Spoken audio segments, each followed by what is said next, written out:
Hello, I'm Daniel and welcome to the Emunah Project. We here at the Emunah Project are continuing in our series of videos with respect to inspiration, information, education, guidance, advice. And on the subject of Emunah, I want to continue that the Jewish people are descendants of the great Mammon, Abraham, the patriarch, known for his faith. And we strive to be heirs to this gift of Emunah, so that we're truly worthy of the name Maminim Bnei Mamimin, believers, sons, children of believers.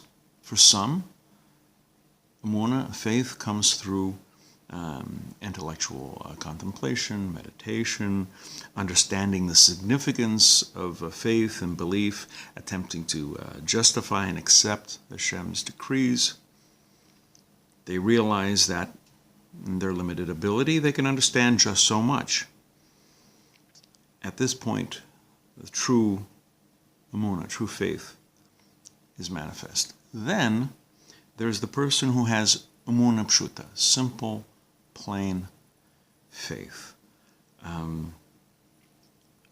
unembellished belief. He asks no questions, doesn't expect any answers, just believes wholeheartedly in the Creator, just completely and simply in Hashem. For some, it's the consequence of transcending questions and just have a simple belief that we understand. I'm reminded of a story showing that this simple and somehow unschooled Jew has this unshakable, steadfast, unwavering belief in God. Rav Yitzhak Zilberstein tells the story of a man, a simple, unschooled person, could barely read, could barely sign his name. He heard the Rebbe in Shul, explain the importance of offering the Lechem HaPanim. These are the daily showbread offering, and how it was important and how it was key. Now, the simple, uneducated Jew in his naivete failed to realize that this only applied during the times of the Beis Hamikdash, during the times of the temple. So he proceeded to have two freshly baked bread brought to the shul and puts them on the side of the Aron Kodesh, or where the Torah scrolls are kept. Put them aside. In the evening, the shamish, the caretaker, the sexton, I believe it's called in a church, would come and he would take the 2 loaves of bread, because his family was very poor, and with the 2 small loaves of bread, he helped feed his family. Every day it would repeat.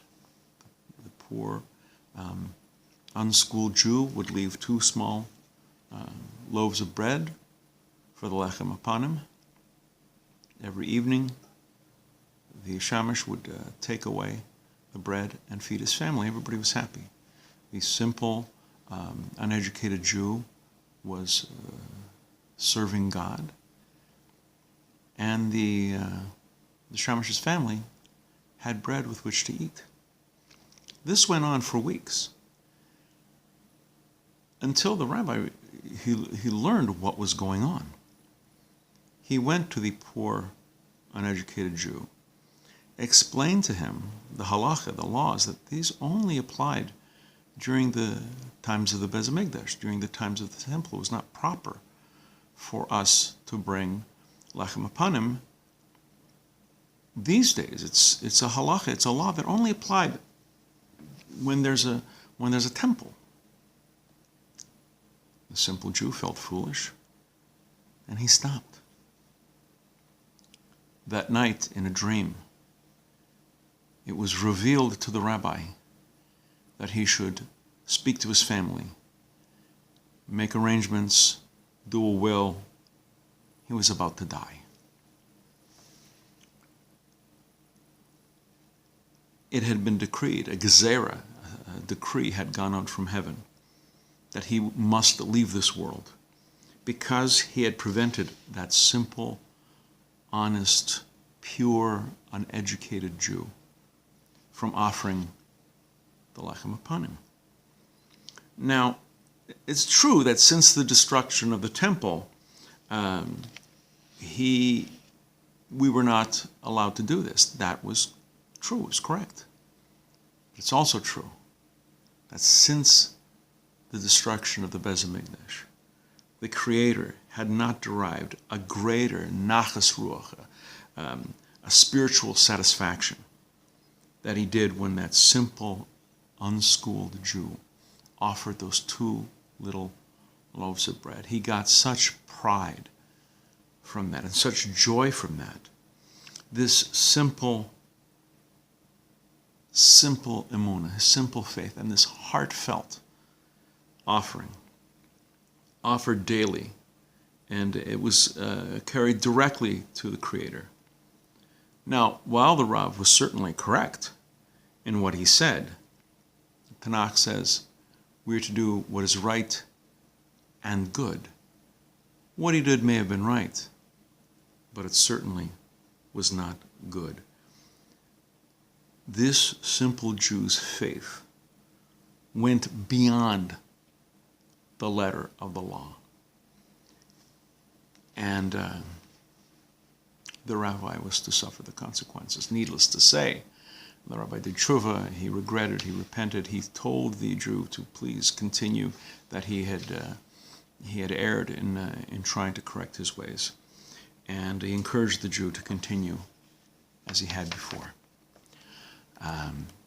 The decree was set aside.